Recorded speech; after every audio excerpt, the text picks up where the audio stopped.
Buonasera a tutti. I got Stevie P over here. Steve, we got special guests. We have so much to talk about.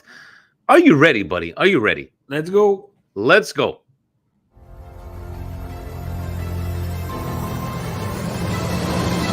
Welcome to the Milan Weekly Podcast, the English voice of Milan fans all over the world, with your hosts, Vinny T and Stevie P. Benvenuti nella casa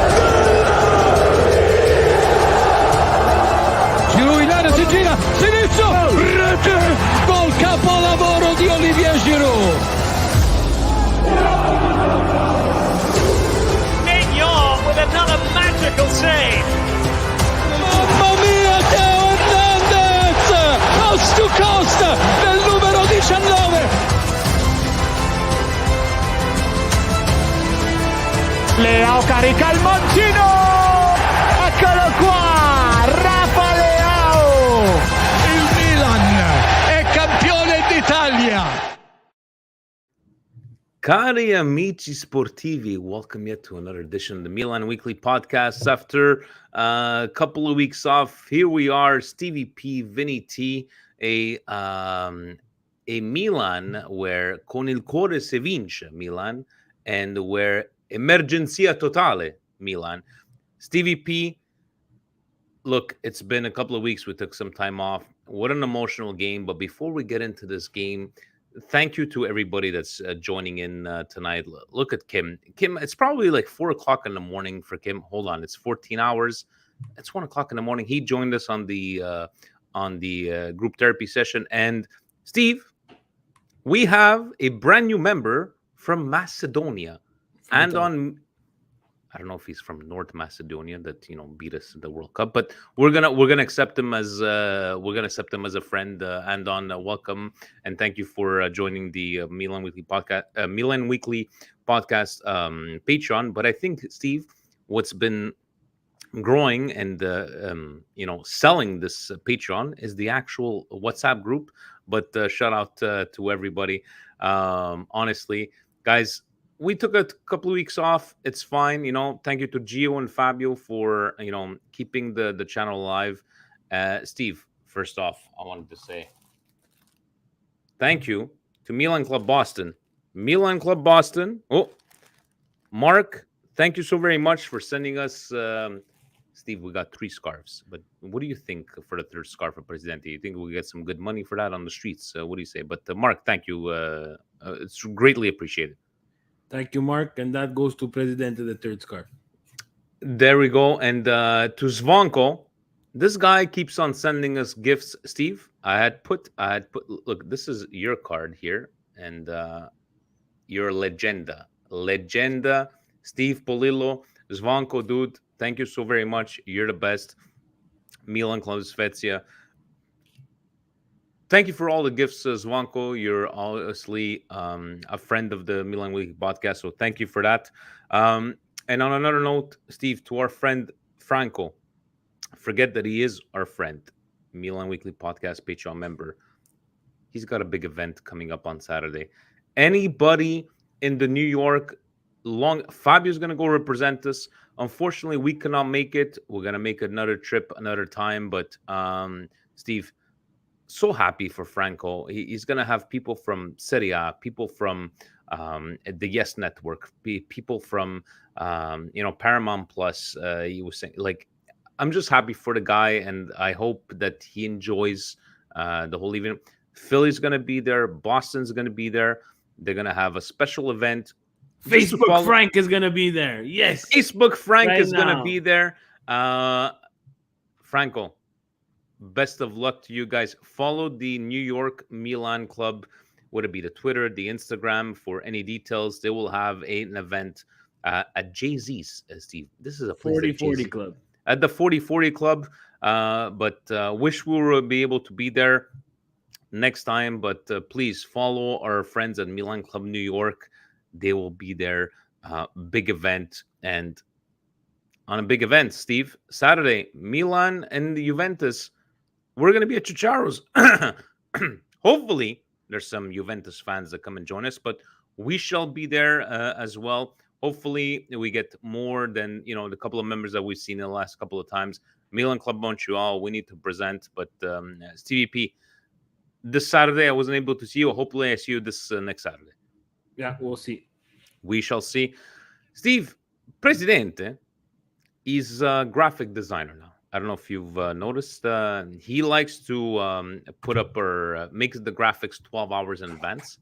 And Steve, he wanted to make sure that we reminded everybody October 10th is the deadline. He put a date, Steve, for Milan Club Montreal. We're giving away a retro jersey. We have a membership fee. You get a discount. Like an example, Steve. Everybody got a message. You want to order something from Casa Milan, from the Milan store? We're going to get you a discount. These are the kind of perks that you get for Milan Club Montreal. Yes, we're going to talk about man-made deals. Yes, we're going to talk about the Dairy Queen on Pinaf that we get deals. But guys, October 10th, this is what it is. Steve, if you had a choice of one of these jerseys, which one would you go for? I think I would take the white one. That's a classic one. You can't go wrong with the white one. But guys, sign up October 10th because Steve, you know what he's going to do. He's going to go through the WhatsApp group and he's going to start removing people. But guys, please join us. Just the fact that you're getting the discounts around our partners around town is worth the admin fee. So, and we will be giving out one of these jerseys very soon. So, info at milanclubmontreal.com. If not, reach to us online, WhatsApp, Facebook, Twitter. We will make sure because Presidente will take your money. Steve, am I wrong? No, it's good. Just a couple of purchases, either to Dairy Queen or Evangelista Sport, and I think you make back your money for the membership. So that's all in all. Again, the club does a lot of good things for the community too.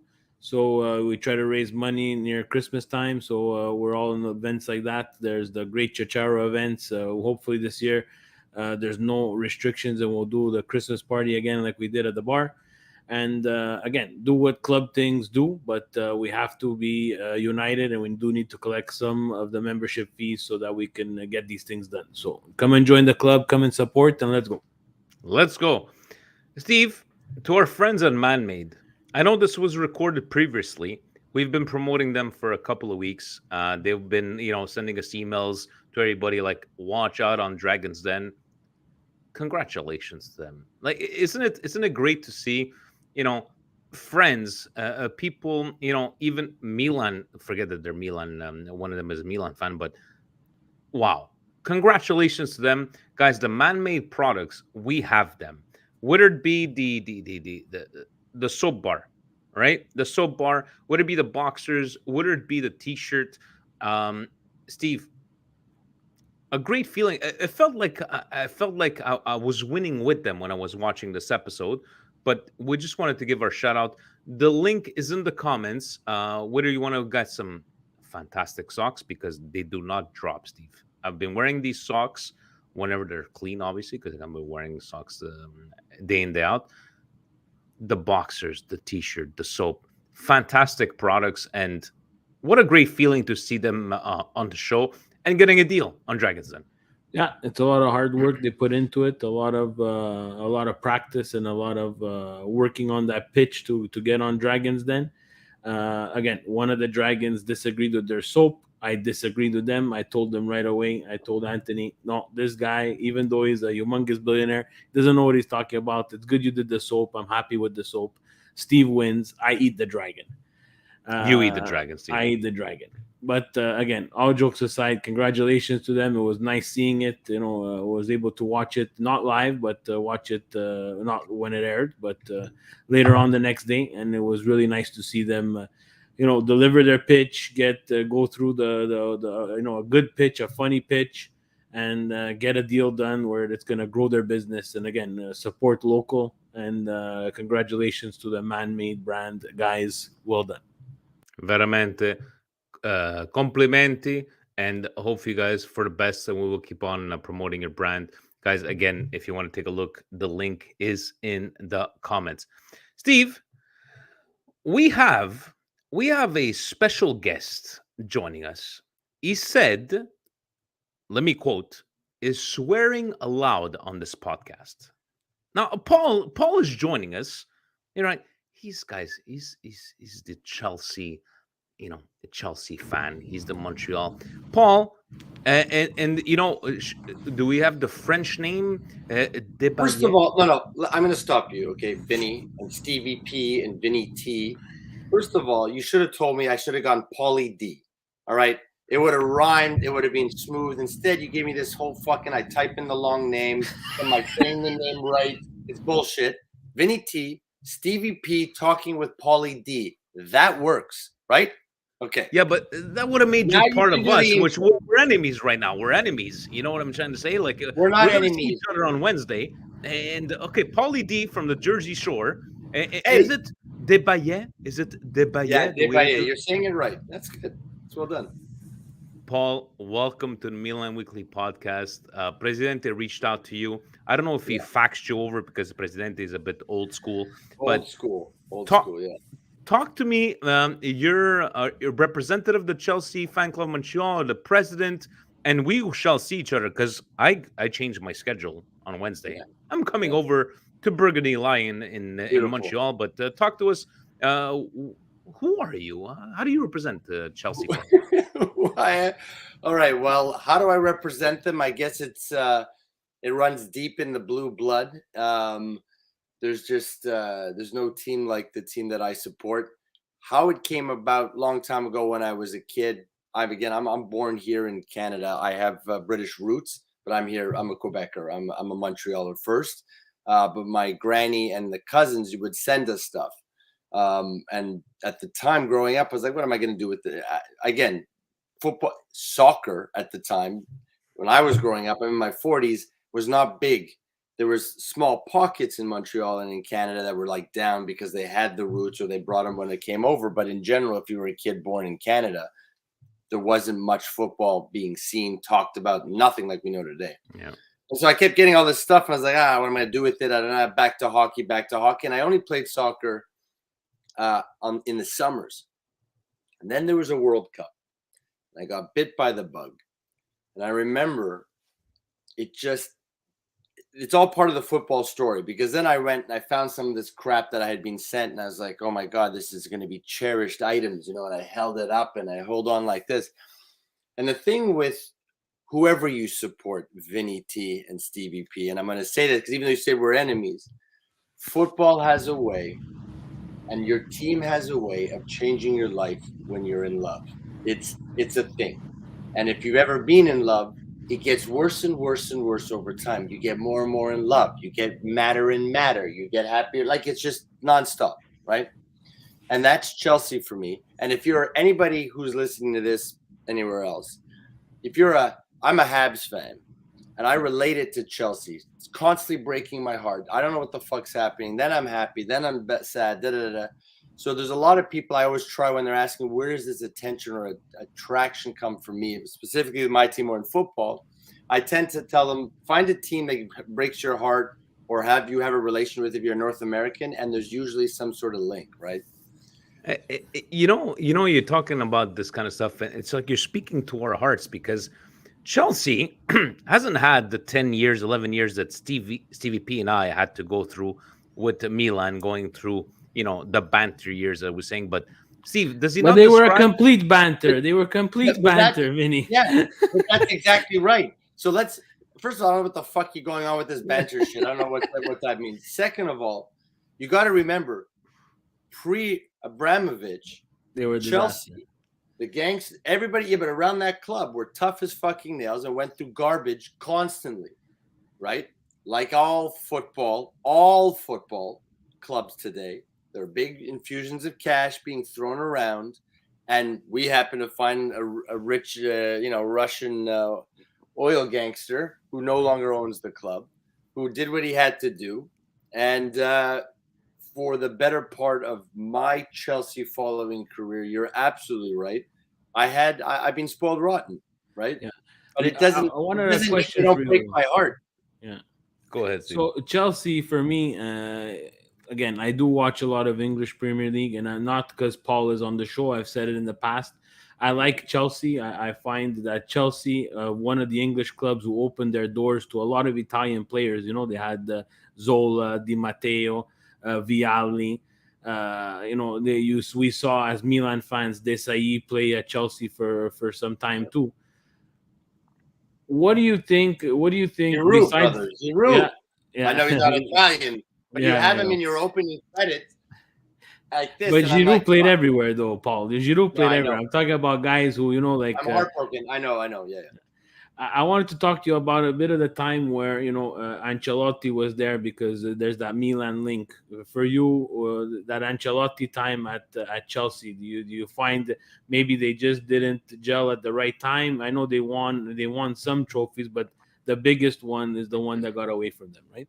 Yeah, but you're fortunately or unfortunately, the way ownership ran and has run literally up until just a few months ago, it basically didn't matter what you won. That you knew, if you're a Chelsea fan for the past 10, 12, however many years, that no matter who the coach was, you had a 2-year cycle. 2-year cycle. 2 Champions Leagues, a Champions League, a Premier League, a Community Shield, an FA Cup. It doesn't matter. Didn't matter. You saw it didn't matter. Yeah. Right? So what just happened recently with Tuchel, that's a different story, I think, but I don't know anything. So but the the portion that you're talking about, Ancelotti and everybody else that was during the Abramovich years, you knew that was going to happen anyways, right? So, and that is very much how Chelsea goes. Wins, then it's a full blow up, then another season comes, and that's why I'm very interested to see how this is going to go with us playing this week, and also because right now we're looking horrible. I mean, horrible, right? We only won. Paul, like the way the lords of football go. I was afraid before our injury crisis on the last game against Empoli. Chelsea only 1 point in the Champions League. And I was like, Chelsea ain't coming out and just playing regularly, And how is it? You may be honest. I know you're on a Milan Weekly Podcast kind of podcast, but you guys, do you not fear Milan, but how do you see your game on Wednesday? Then we have Juventus on Saturday. Then we meet you guys back on Tuesday. How does a Chelsea fan perceive Milan, especially in this case, or maybe how do you perceive Milan after this injury bug? Assuming that you follow Serie A because we're the injury bug. You're talking to the club. We're talking to we're 9 guys. We're 9 guys out right now. I know, but. Yeah, okay. No, so I don't think of any of that. And I think when you think, if you see the way we've played, we should be fucked royally when we see you on Wednesday. Let's be honest. Right? Okay. Yeah.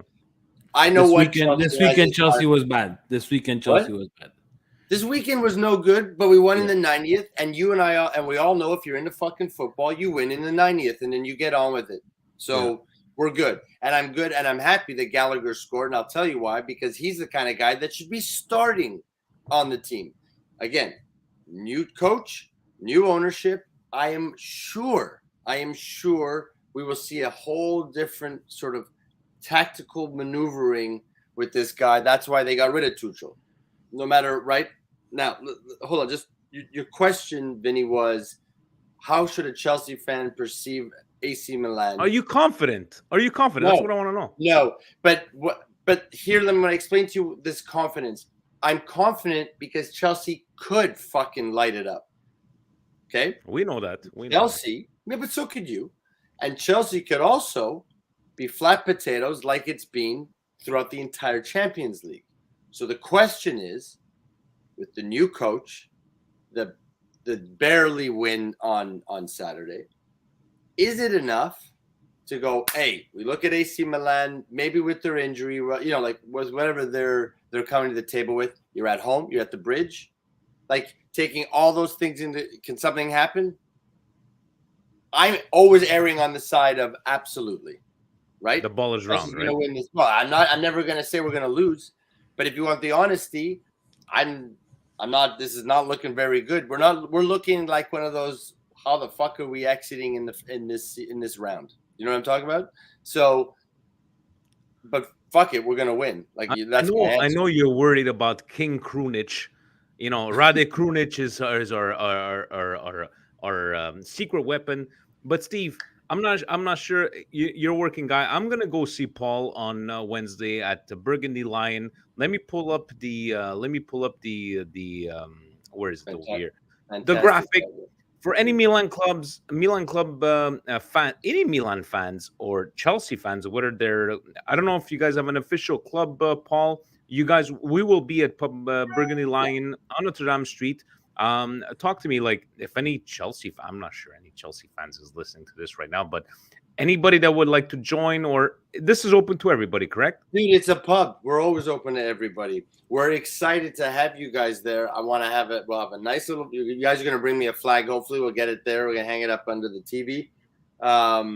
Listen, in all honesty, we all know, guys, we live here in North America. It's a very different way of perceiving and getting together to watch football. And this is what I dig. I appreciate that. When I'm in Europe, you follow the rules. You go to the proper pubs. You go down the right streets and you wear the right shit. That's just what it is in Europe. But we're not in Europe. So we are very excited to have you guys and host you guys. Honestly, man, I'm excited about this because I'm hoping this is the beginning of many of these. Do you know what I mean? It's, again, I'm for the culture. Put the football aside for a moment, if you know what I mean. This idea that we're all just jamming right now, phenomenal. Secondly, I can't wait for the away. I can't wait. I want some good coffee. I like the coffee I make, but I want some proper coffee. And I want a fucking sandwich that yesterday I was told is the proper sandwich. So if this is the case, Chicharro is going to serve you good. You'll be known as Paolo. Paolo, when you come out. Hey, Paolo, come stai? Oh, we have a fucking sandwich. Look at that picture Presidente put with Zola and Gattuso. That is the Centennial jersey. That's 99.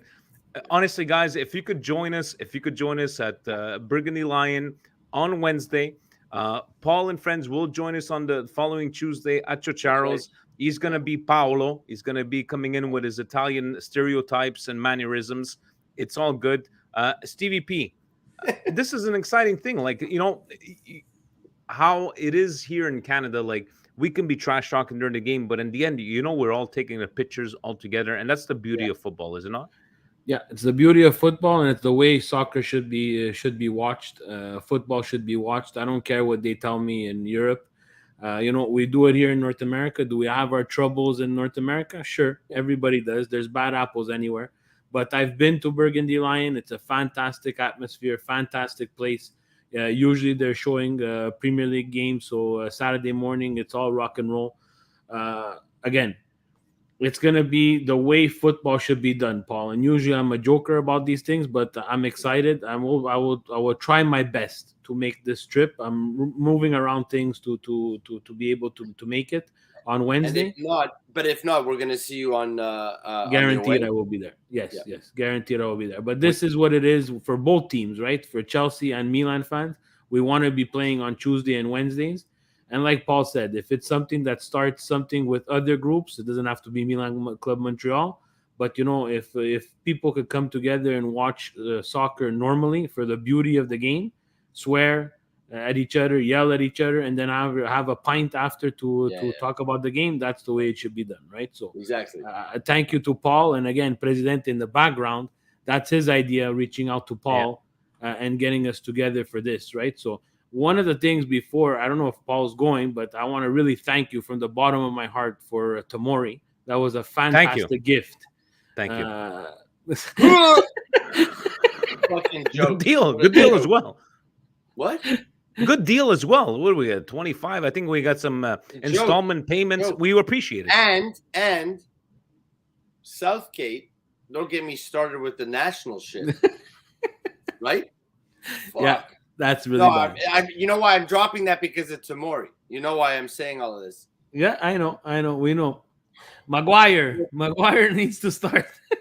It's fucking madness. Hey, you know what, Paul? Can I also say one other thing? Yeah, I want, if there's a relationship built here out of all of this, I'd love to see the AC Milan Montreal, like you guys. I'd love to see some representation at goal. We do that football foundation thing every year. Yes. You guys, a booth set up, do your own thing. But you know what I mean? Like, this is goals. Mission is to continue to bring us all together. So like you said, we can joke around, go at each other while we're watching the football, whatever. But then when we turn around back in the community, and Vinny, you were saying about Stevie and what you guys and everybody's doing in the community, you guys got to get involved with Goal. We want, and you imagine you guys invited up the Boston boys or the New York boys. They come out to a day of football, have some food and some drinks, and then they're, like, you can make a thing out of it.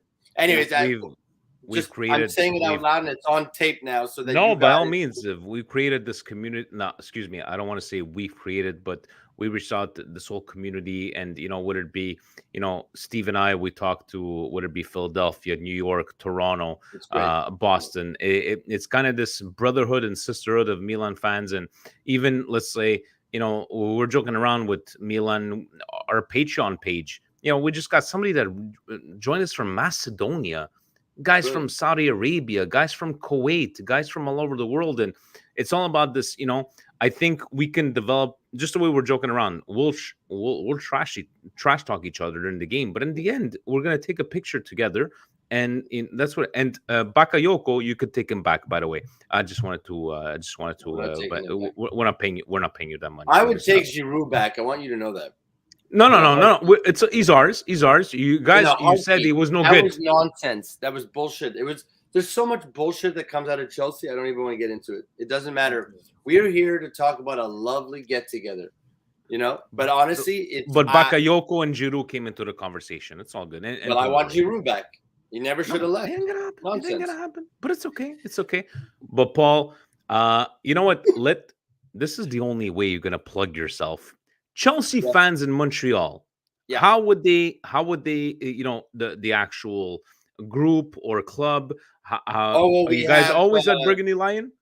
Yeah, always at Burgundy Lion, because in 2016, the club was at our place, the trophies.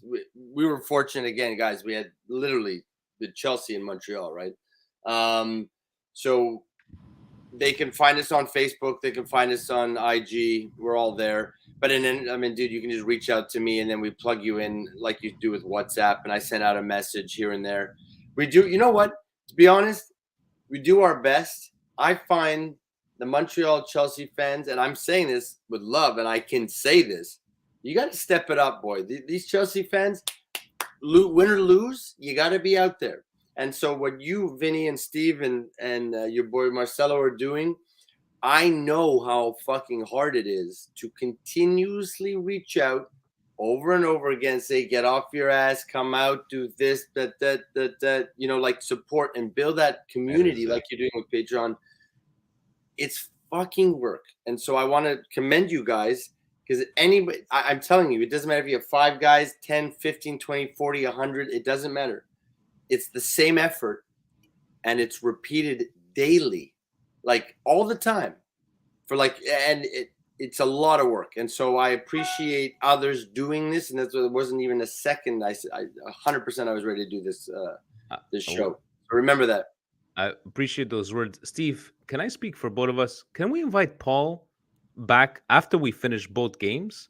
Let's invite Paul back, because we're not going to say we kind of like you, but let's invite Paul after the 2 games of the Champions League and see if he's going to be trash talking us. Well, no, we're going to break it down. Real soccer talk. And are you there, Paul? Yeah. Are you there? Fine. Yeah, I'm okay. done. So we will hug on Wednesday before the game, because we can't hug during the game. People might take pictures. They're going to put it on social media. And people are going to be like, I'm offended, No. But I will see you on Wednesday, 3:00. Again, guys, let me post this up. Not this one, this one here. And hopefully we see Stevie. Yeah, I will try my best. And before we let you go, we have to remind everybody about the bet, Paul. We can't go without. Yes. Oh my God. Okay. But now I need to understand. Aggregate score between Milan and Chelsea, both legs of the Champions League. Whoever wins, there's no away goal stuff. We're going total goals from the both teams, or wins and ties. They don't count. It's whoever comes out victorious. Yep. And obviously, if they tie both games, we have a serious problem with a little bit of calculations that we're gonna need to do. But someone will win and someone will lose between Marcello, Il Presidente, and Paul. The loser wears the winner's jersey. So the losing team will have to don the jersey of the winning team. So example, Chelsea loses, Paul's gonna be on the show with a Milan jersey. And Paul, let me ask you, this is the way you might win some fans here on our podcast. Yeah. If you needed to choose. Yeah. If you would lose on aggregates, which jersey would you wear? So here, if I say this, I'm either gonna get pelted, or like you said, I can win some fans. So for me, guys, please. I feel like you should have asked me this question after. No, fuck you. We're gonna put you on the spot. Beckham. That's fine. We love Beckham. Yeah, I do. So you want to get the Beckham jersey? 100%. Presidente is gonna make a special order in case you lose. I'm gonna say you lose. I'm just saying. I have mad respect for that guy. I have mad respect for his football. I think I have more respect almost for his business acumen than I do for his football, because the football is a little spotty, but we will talk about that maybe another day. But if I had to choose, it would be David Beckham. Steve, how about Frank's idea? If they do aggregates, they do a jersey swap. Jersey swap, yeah. Which jersey would Presidente wear, Steve? Because he's gonna go classic. He's gonna go like, okay, let me go find something. He's gonna find the Desai jersey. He's gonna find someone attached to Milan. There's a Sheva jersey that can come our way too. So. And thank you for paying us for Sheva, by the way. We appreciate it. Paul, it's time for me to go.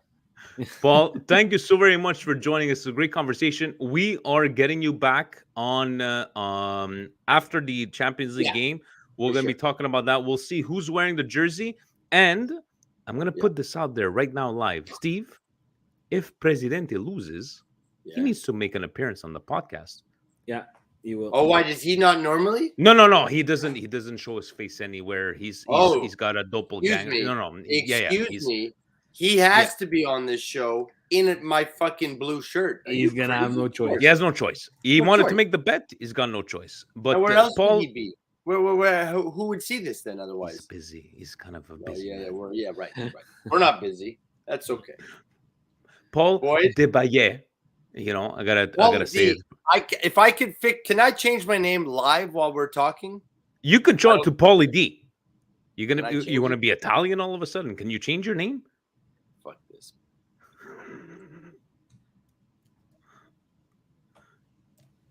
No, you're Paul D. You're Paul D. Oh, okay, so leave it at Paul D. It's good enough. And next time we go Paulie D. Yeah. Paulie D, we shall see you on in a couple of weeks after we play the second leg. Thank you so very much for joining us again. Let me remind everybody at Burgundy Line Wednesday at 3 p.m. I will be there. Whoever Milan Club members or Milan fans, we shall be there. And Paul, we'll share a beer, maybe a couple of jabs back and forth, but we'll definitely take a picture. Amazing, guys. Thank you. And I look forward also to the 11th away. I'm looking forward to that too. Excellent. Definitely will. All right, buddy. Have yourself a good night. Have a good night. Thank you. Ciao.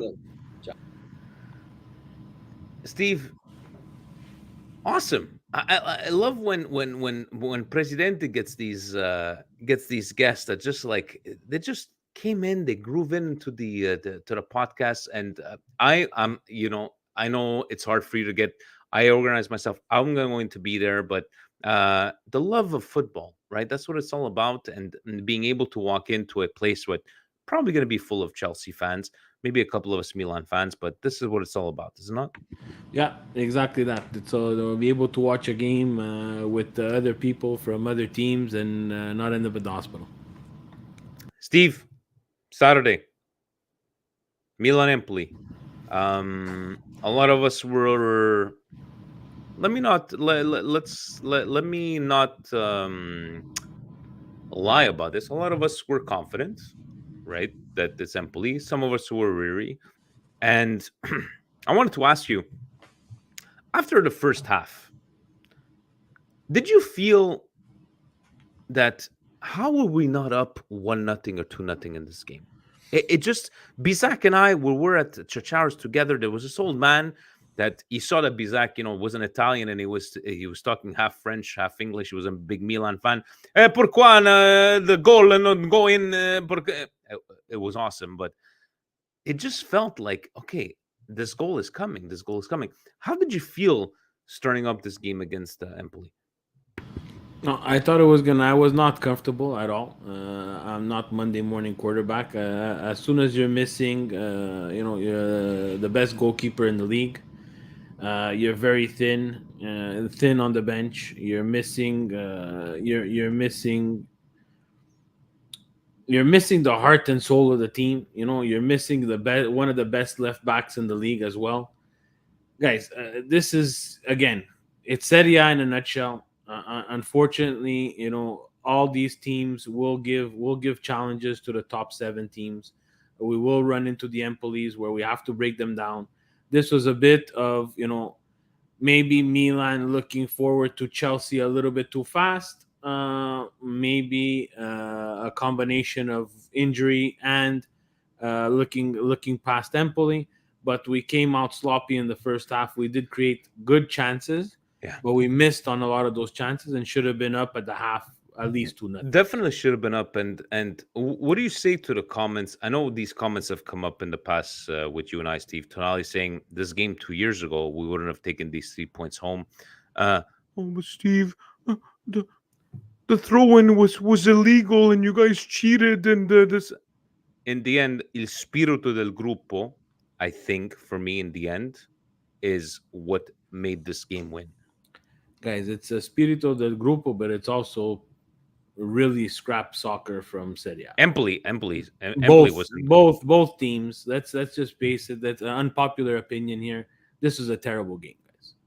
This was not an eye-catching game. There was nothing there. Again, it showed a little bit of lackluster. It was eye-catching in the last 5 minutes of the game. That's garbage soccer. That's not. But soccer. Steve, it gets excitement, is it not?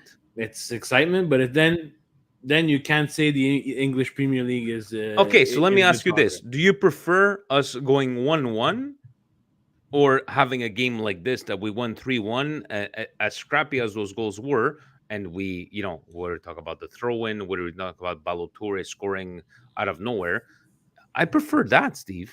We needed those 3 points, did we not? Oh, the points is fine. I'm looking at it just globally. It's just the quality of soccer is not good.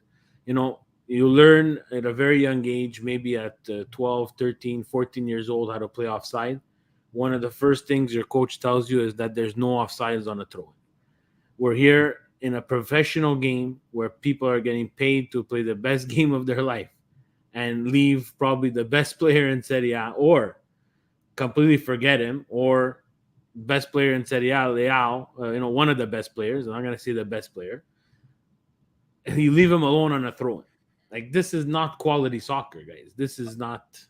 Understandably, this is not enjoyable. It's not. It's Empoli, Steve. It's Empoli, but right? You can't say that. This is the quality of what you're showing on TV at 2:45 to the world. From what we've went through this game, right? The injuries. And I get it. It's part of the soccer world, the football world. But after everything we went through, please don't tell me you didn't have a moment of joy when we won this game. I had no reaction. You had no reaction, Steve. Things like this are not supposed to happen. You're not supposed to lose the ball in the final third so that Empoli takes the ball all the way down the field, gets a free kick, and scores on the free kick.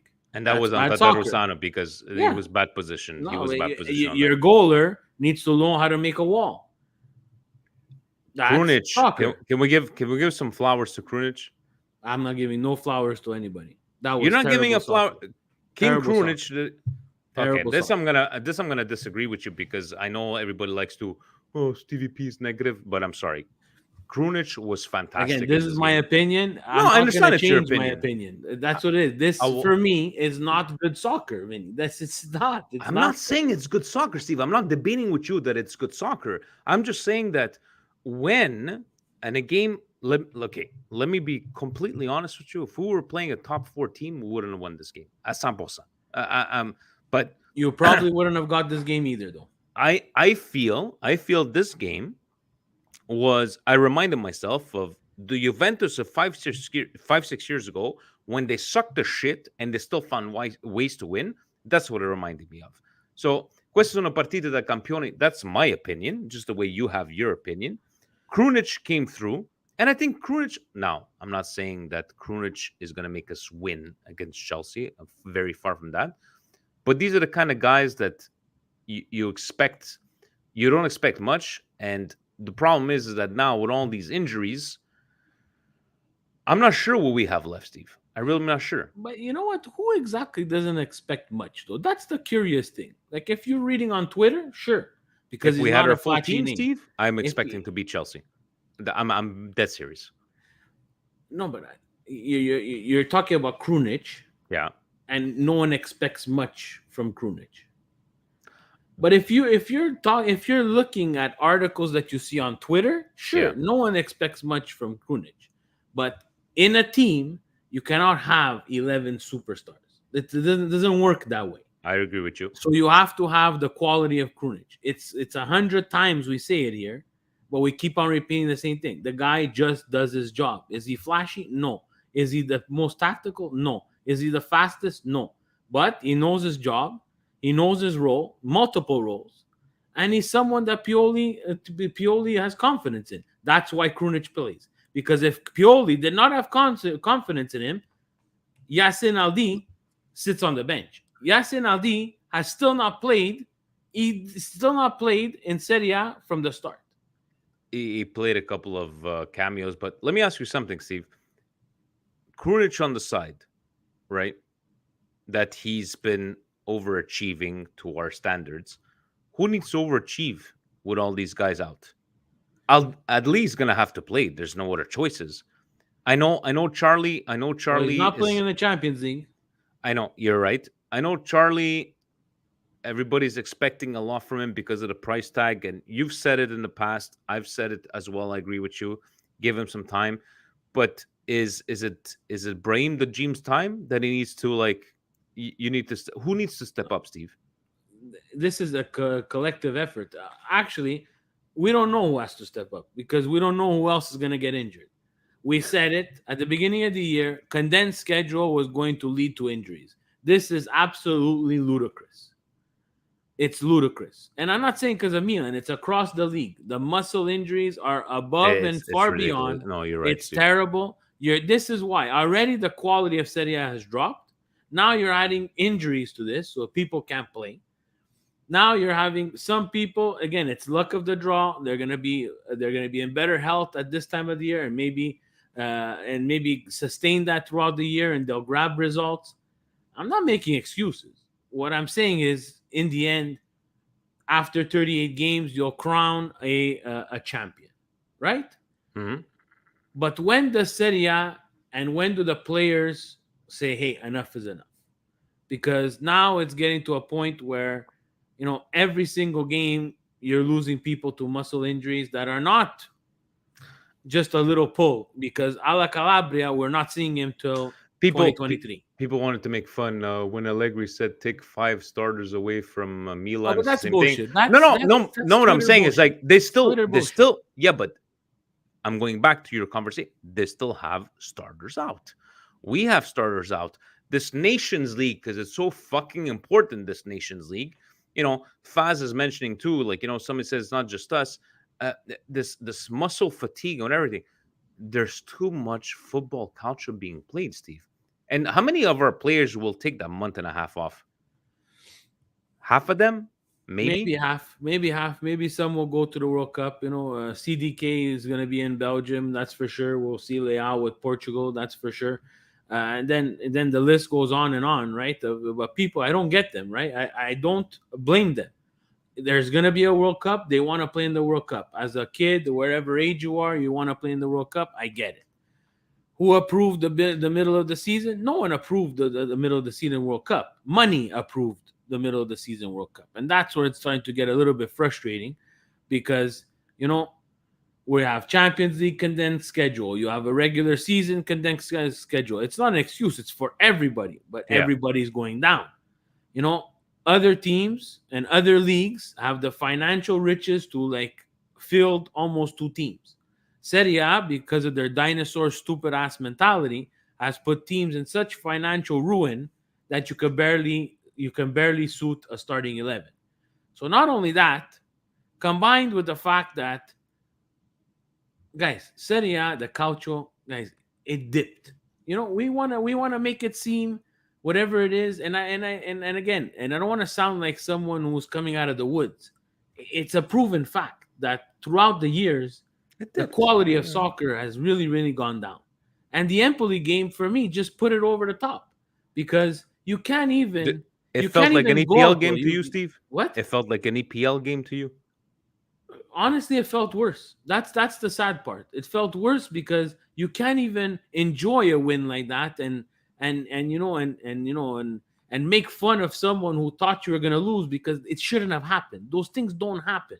They happen once in a while. They don't happen all the time. And again, it's just something that's a bit frustrating for me. And I don't know. This weekend was just something that I really just put my hands in my head, and I said I couldn't believe what I watched. I really couldn't. Well, I could get your point of view, but I'm happy about the result. To me, it's just like, from what we went through. Yes, I hear you. My problem is that we should have been up 1 or 2-0 by the 60th minute, which we weren't. We didn't capitalize. But my other side of me says, if this was the Milan of 2 years ago, we would have went home with a 1-0 loss. That's maybe I'm the positive. Maybe I'm a hopeless romantic. Actually, I am a hopeless romantic, but that's the way I feel about this game, and I respect your opinion about this game. The Milan of 2 years ago is the Milan of 2 years ago, and it's gone. We always keep on going back. We're always. Can you let me try to go back? 7 years, 2 years. We're gonna go back to where we feel comfortable. That's what all of Twitter does. Twitter, what they do is they make a statement, then you have an answer, and they take you back to somewhere where they were right. Yeah. The world doesn't work like that. If the soccer sucks, the soccer sucks, guys. Let's just be honest. Serie A soccer sucks, guys. It's terrible. It's not fun. It wasn't good, but I'll take the 3 points. Steve, we're already almost 50 minutes in. Do you have the trumpets ready, Stevie P? Because let me see what we have here. Let me go to slide number 2. Everybody was like, "Oh, I was expecting for a result, Napoli, Torino," but you guys, they're playing Torino. Was anybody like? It's one of those games that you're like, hopefully, Steve. No surprise here. Napoli beating Torino 3-1. The Torino just. I think that the surprise is Napoli. They took care of Torino. Torino's a tough team. Not a lot of people get 3 goals behind them. So within the first half, I think the surprise here is Napoli, that they still kept a positive result. Definitely. Let's talk about Inter Roma, Steve. Game was shit. Game was shit. Çalhanoğlu with another big mistake, but it's like, I don't understand how I see this Inter on paper play the way they played against Roma, because Roma didn't do anything to like, oh my god, they completely dominated Inter. To me, it was just like a 50-50 game, but Roma just capitalized, and big mistake by Inter. Yeah, again, Inter look a little bit disorganized, in my opinion. I wasn't able to catch the entire game, but I seem to have caught the most important parts. Again, you can't take anything for granted in Serie A. And again, this is a marquee matchup for the league. Inter Roma, 2 teams that have to come out. Again, the quality of soccer has gone down in Serie A twofold. One, it's because there's just too many games. There's just too many games. We expect these guys to be at an elite level all the time, and that's not going to happen.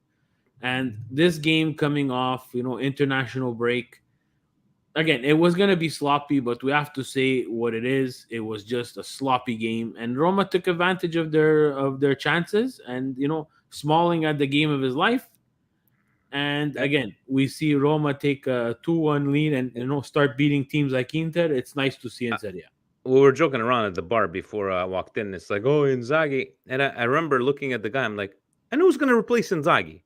That's what I love about these people that like to like banter. I'm like, who's going to replace Inzaghi? Shut the fuck up. Right. Who's going to be Ranieri? Steve, are they going to get rid of Inzaghi? No, I don't think they'll get rid of him. I think it's his boat to fix, and they're going to ride with it. I think that they've made their decision. I will be surprised if they get rid of Inzaghi. I think it's too early. I hear you on that one. Lazio with not the surprising winning with Spezia 4-0. Lecce Cremonese 1-1.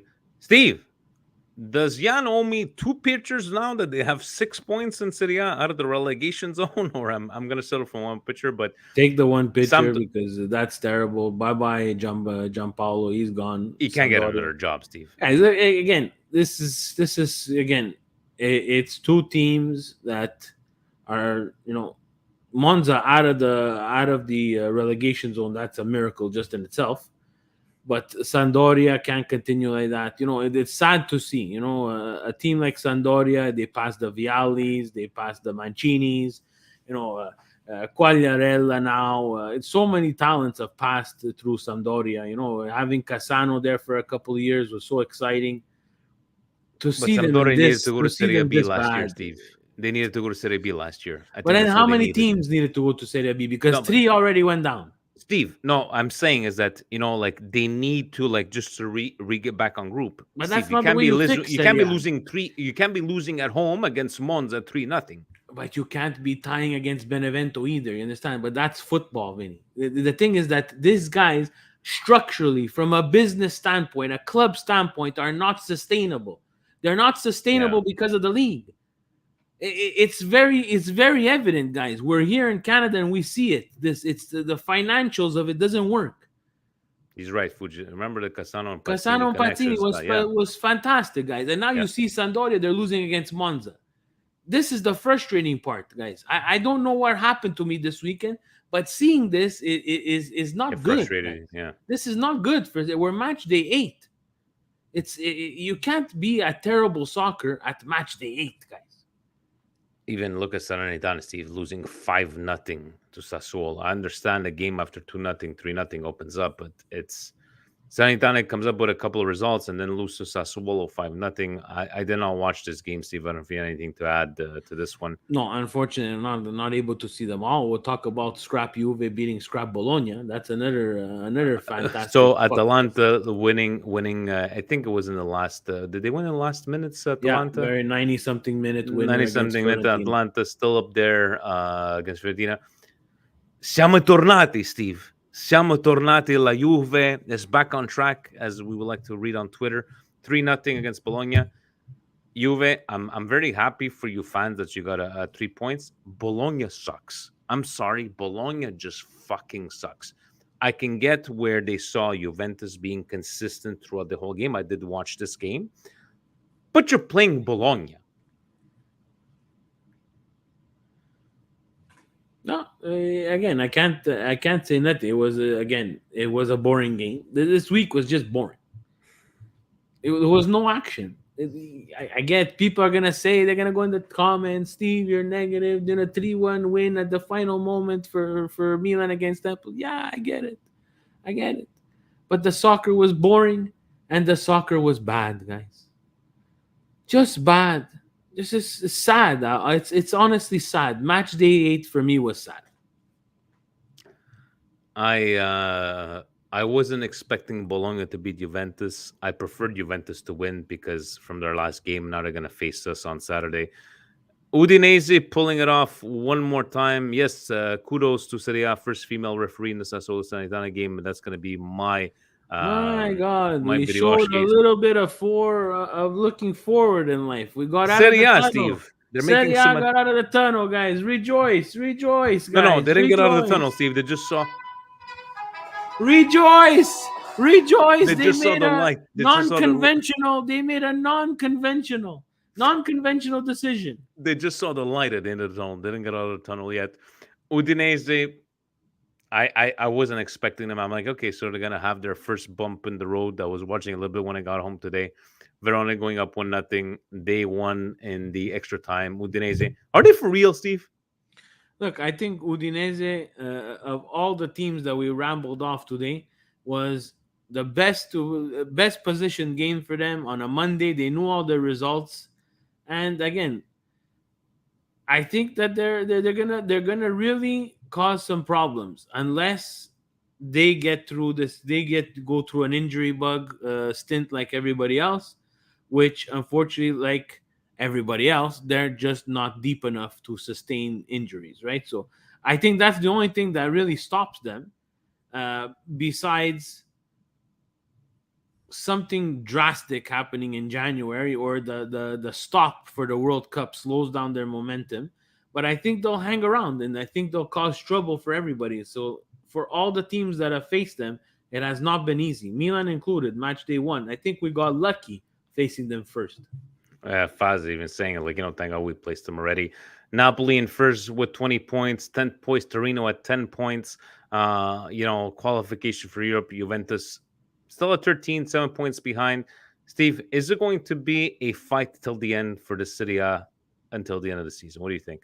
Yes, fight till the end, guaranteed. It will be, and I saw the comments, and I agree with Fabio. It is the most competitive of all the campionatis out there.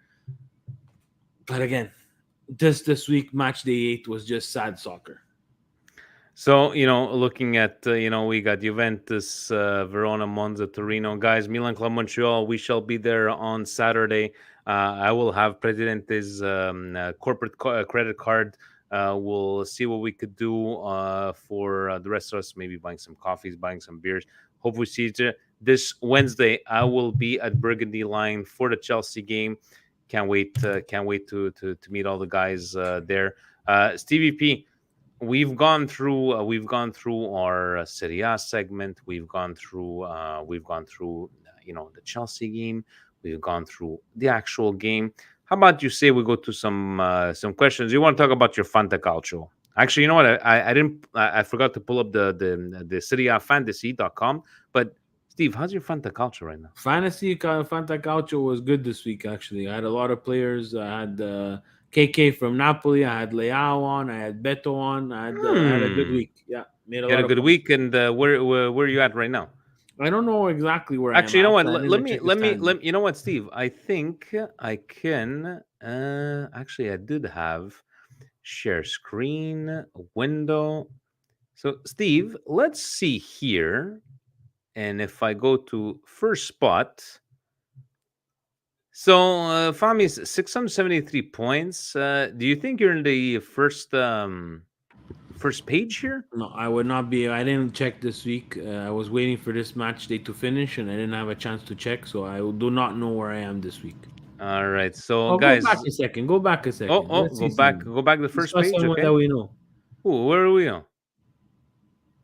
Oh, the chin is 17. Hey, Vincenzo Gattuso, the Romanista, 627 points. Not bad, not bad. And can I search here? I don't think I could search, but Steve, you think you made it into the second page? I've fallen behind. You've fallen behind? How bad, Steve? How bad? If you're not part of the second page here. Look at Husney. Look at Husney from Patreon. Krunic All Stars at 608 points. Good for you, Husney. Rock Nation Husney. Who else do we have here? That's about it. So, Steve, we'll see. We'll see what you're capable of doing in the next couple of weeks. Let's take it over to Patreon questions. Shane says, who do you think the best option is? Dest, Messias, or Kranicius Jr. for the right wing spot against Juve, guys? You have to go with Messias, right, Steve? I don't know, but I'm thinking about Chelsea first. He skipped a game, so. But for the right wing, out of all those players, whether it be Dest or whatever, you have to put Messias, right? If he's fit. You can just to save Krunic for somewhere else, but we know we have Chelsea on Wednesday, so I'd like to see what happens on Wednesday and who they deploy on the right wing. At this point, again, Salchicha maker, Macias, we know what we're getting. I would take a chance. I would take a chance, especially in the Campionato where Juve has not been playing that well. Let's see if we've purchased Dest and he can give us something on the right wing that the other two have not been able to give us. But Pioli won't do that. He's going to go with the safe bet. Vincenzo Mancini is saying, I have two questions. First is regarding our free kicks and corners. It's really embarrassing when you see Milan continue to waste free kicks and corner opportunities. No word of lie. Canadian Premier League teams take better corners than Milan. Why is it not being addressed or even mentioned? That was the first question. And the second question is club rotation. Is it time that we point a little blame at Pioli? We have more depth to select from compared to last year, yet Pioli continues to heavily rely on last year's squad. The system is complex, but should not prevent us from fielding these new players 7 games into the season. Now we are forced to play these new players during a crucial stretch of games. I personally believe better squad rotation may have prevented the severity of this injury crisis. Thanks, guys. Keep up the great work. Steve, his first question is about, we've spoken about these corner kicks and free kicks. And it's been years because how many goals have we scored on free kicks and corner kicks? We just don't have anybody to take them. We have, let's clap. Let's give a round of applause to Giroud. He hit the crossbar. But besides that, we haven't really had anybody. I would like to see Tonali on the top of those balls a bit more often. I don't think Benacer is someone who can take those. When Theo is available, I think he's more power, depending on how far you are. So I think Giroud, Tonali, and Theo Hernandez are the ones that should be on the ball for these spot kicks. When it comes to corners, guys, Tonali places them good, Steve. He places them good, more than not. But there has to be some movement. Yeah, that's in the what box. it is. There's nobody there. There's only one guy that can really get on the top of those besides the backs. And that's Giroud. So again, we haven't had too much success on corners, and I agree, they're wasted chances. We're not even dangerous. We don't even get a shot on net. About the rotation, do you That's agree with Vinny? False. The rotation has nothing to do with the players getting injured. Let's say, I think I'm trying to understand what he's asking, Vinny. Is that would you have seen a guy like Vranks or Chow or Dest a bit more in these games for this whole rotation, or Adli for that matter in Serie A? You can. At 2-0 Milan in the first half of Empoli, you see a lot more players than you saw. The results are not winning. You have to get these results, especially in the first half of the season. You cannot fall behind.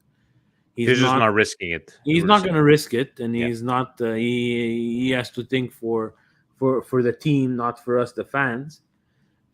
Again, these players came in very late in the window. That's why I repeated it multiple times. I would love for Milan to take care of business at the beginning of the window. So you get these guys in and get them accustomed to life at Milan. Adli is the one that worries me the most. Yeah, it doesn't make any sense. He was on loan and out at Bordeaux. He was still playing there. Now he comes here, has a great preseason, and we don't see him anymore. I guess you won't have a choice. We're going to see him in the next couple of games. We'll have no choice. When are you going to see him? You can't see him against Chelsea. He's not on the list. You're probably not going to see him against Juventus. You're gonna have to see him on Serie A, Steve. Look, there's 9 players out. Chelsea. Steve. You're not going to see him at Chelsea. He's not on the list. That's not. Yeah, you're not going to see him at Juve. He doesn't trust him. You're not going to see him at Chelsea again on Tuesday. So why did you buy him? Speaking of we didn't see him this week at Empoli. Doesn't trust him enough for Empoli. And I'm not blaming Pioli or defending Adli. There's a problem here. I have to trust him, Steve. I guess he knows what the fuck he's doing. But there's a problem, though.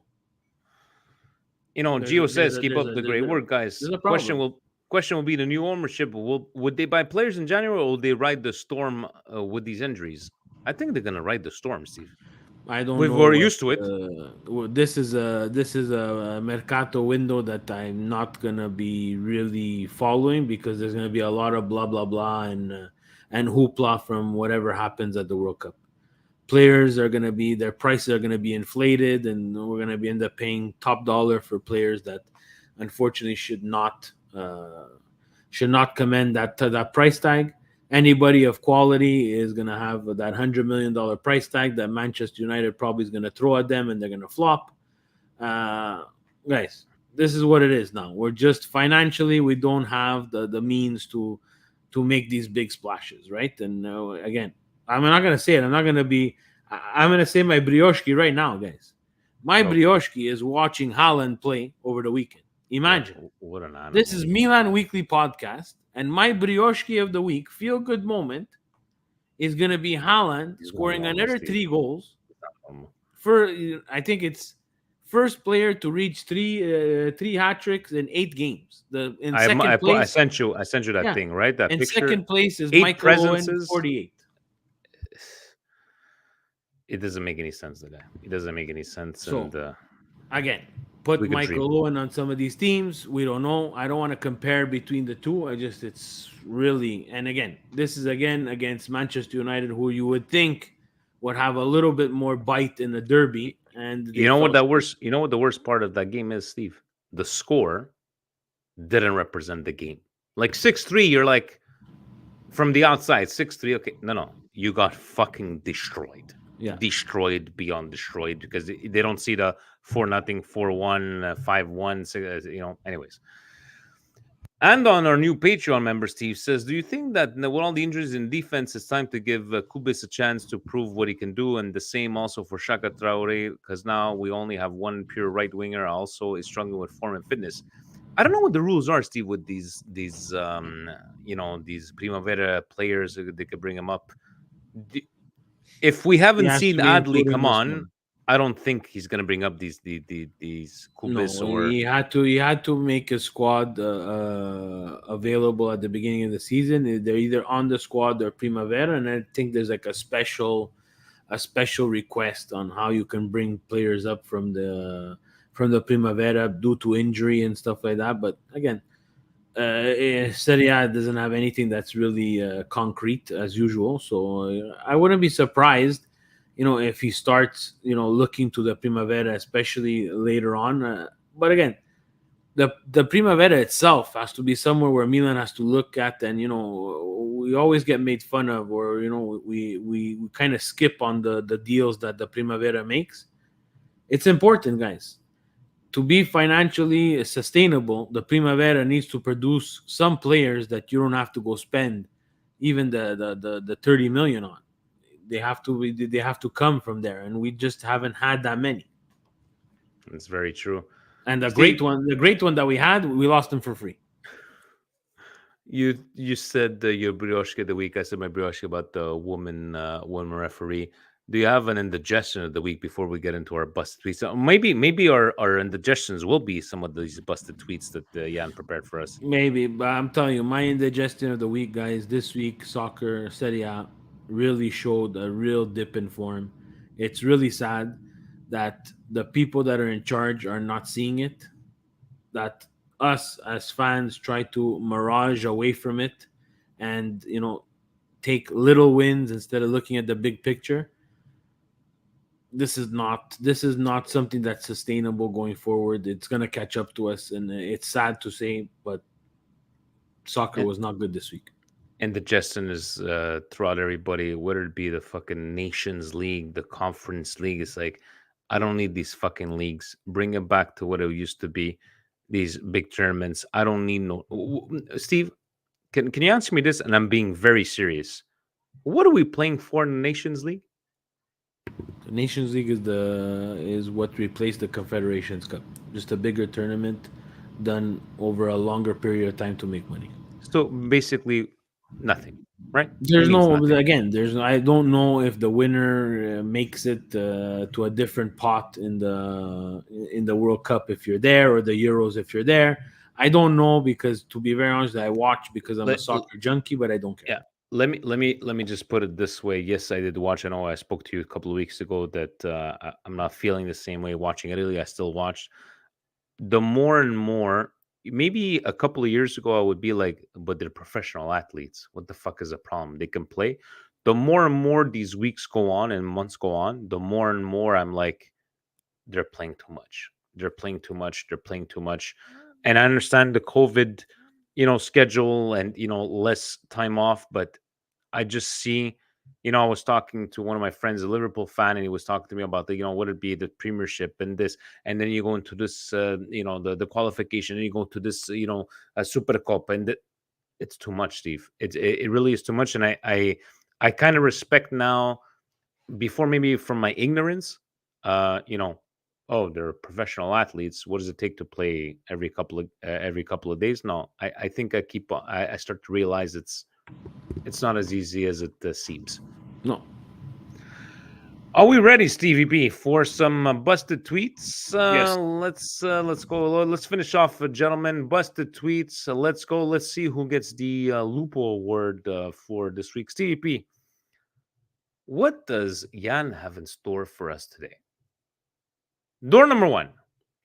Chelsea report. Blues face stiff competition for Brazilian star as rivals enter the race. Winner. So why is this a winner? Like Leao is a Brazilian star, Steve. Did you not know? 442. This is embarrassing. Yeah. And this is a verified account. And I've heard of 442. This is fucking embarrassing, Steve, isn't it? Yeah, there's no other word. It's actually the best representation of busted, because again, guys, we here at Milan Weekly Podcast will continue to make mistakes. Well, we have no paycheck. We do this for fun. 442 makes a paycheck out of this. You cannot have them misrepresent, one of Serie A's best players, rising star on the international level. Chelsea does want him.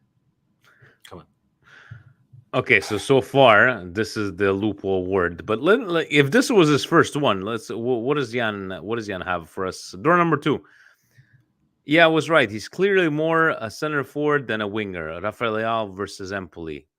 So he's clearly more of a central forward than a winger. Rafael was 1 goal, 1 assist. So this guy is basically saying that he's... Explain this one to me, Steve, because I'm trying to understand. This, I think, was, if I'm not mistaken, was some sort of Twitter beef that just went on and on and on about where Leao is best if he's a center forward. But again, Leao is a winger. I don't see him as a center forward. We've seen him. Has ever played center forward for us? We've seen him in the past. Maybe once, right? Looked a bit lost. But again, I don't have the full context. I caught a little bit of it. If it's what Jan was referring to, yeah, I think they were beefing with Martino again. That guy just gets into Twitter fights, man. He's just Jan gets into Twitter fights. Jan gets into Twitter fights. Martino gets into Twitter fights. I stopped. And we're just in the back, exactly in the background watching, and I think that's the context of it. But again, this guy was not right. Not enough to debust Brazilian Leao, but whatever. Brazilian Leao. Door number 3. PSG President Nasser El Khelaifi has called for Yusuf to investigate Barcelona. Is this fair? No, it's not fair. Is it legal? I'm not sure. If they allow them, others will do the same. Nasser on Barcelona selling off their assets. Yeah, this is the pot calling the kettle black, obviously. Mr. He's not selling off his assets. He's just got the money in the background. So I'm sorry, Steve. He's allowed to say this because he doesn't have to fucking sell any assets, but to come up publicly and sell it. Look, these guys here live in a different realm than everybody else does, and don't understand how their words get interpreted. Now, again, we're taking this was exactly what he said. It's in quotation, so I would assume this is from looking at the logo. This is from Goal, and again, it's not busted tweet for Goal. It's busted tweet for what PSG's president is. Stay in your lane. Yeah, just stay in your lane. Just shut up. Just shut up. I'm fed up of hearing these guys. The UEFA guy, him. I don't want to hear that. Barcelona's the Roma guys, the Juve guys, Steve, with their you're just fed up with hearing everybody else. No, but I'm okay with those. Those are fans, but I'm talking about these rich guys, complaining, just shut up. You're like little kids playing with their toys, and oh, my toy can't win anything because my wheels are not fast enough. but I have the best wheels ever. My daddy bought me the best wheels. Your car is faster, but your wheels suck. It's guys, like we like to shut make up. fun of AEW owner Tony Khan, the son of Jacksonville Jaguars owner Shad Khan, and he's just a mark. And look at my toys, and I could do this. And anyways, door number 4. Gary Neville has made a bold claim about Trent Alexander-Arnold, best right back ever. Hold on a second. Hold on. Gary Neville has made a bold claim about Trent Alexander-Arnold, saying that he's the best right back ever. We might have a new winner. Steve.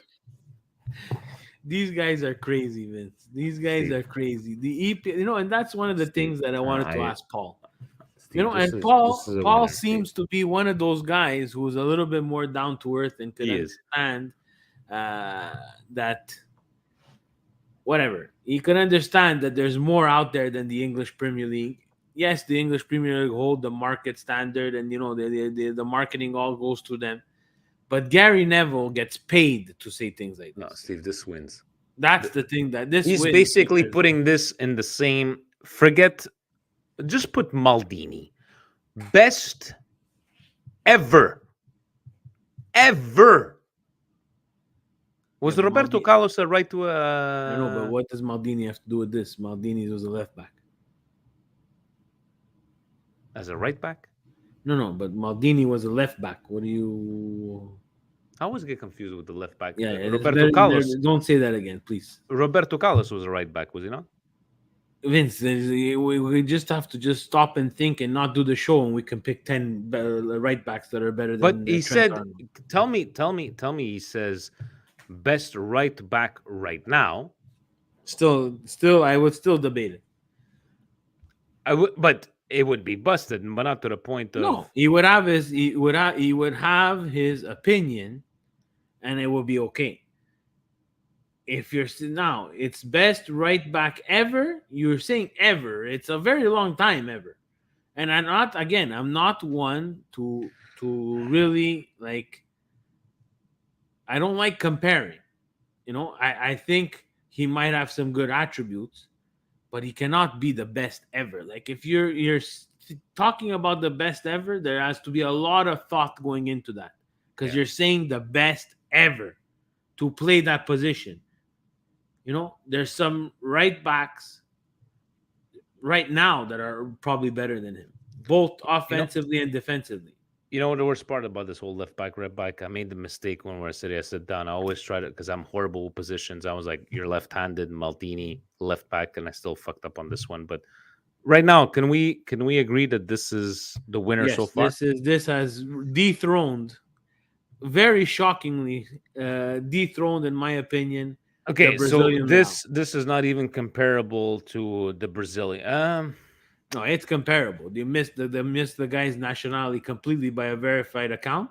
Then we have, and it's not Gary Goal Neville. that's going to win it. It's Gary Neville. Yeah.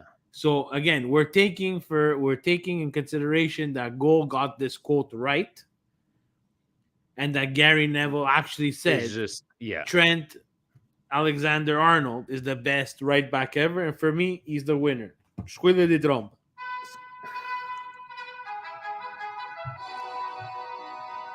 Steve, it's been a long 1 hour and 20 minutes. Thank you to Paul to coming on. That was such a great guest coming on. We're going to meet him on Wednesday.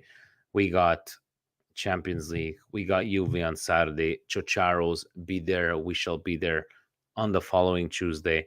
We shall see who's going to be wearing a Chelsea jersey or a Milan jersey. Steve, anything in closing? I know it's been a long night. Check out Milan Coast to Coast this Wednesday with you and Fabio. We had the Monday Milan Minute. What Fabio likes to do, these little things, but he said this today he wasn't able to drink on the job because he was at the job there. But thanks to those guys. Thanks to Patreon. Thanks for all the support. Thanks again to Mark for Steve. You know what I noticed? You know what? I'm sure in this package there's more because it says Marcello. Should I open it? Maybe I'm going to show you. I'm going to show you after. But thanks for everybody. Steve, any closing remarks for everybody? No, guys, show up for the Juve game. Show up for the Chelsea game, guys. It's time to support Milan. Again, in the good times and the bad, we need everybody's support, right? Don't forget to renew your Milan Club Montreal membership. And everybody, good night, ladies and gentlemen. Thank you to Paul. Let's go. Good night. Ovunque e sempre. Forza Milan! Forza Milan, guys. Ciao. Vincerai, non ti lascerò.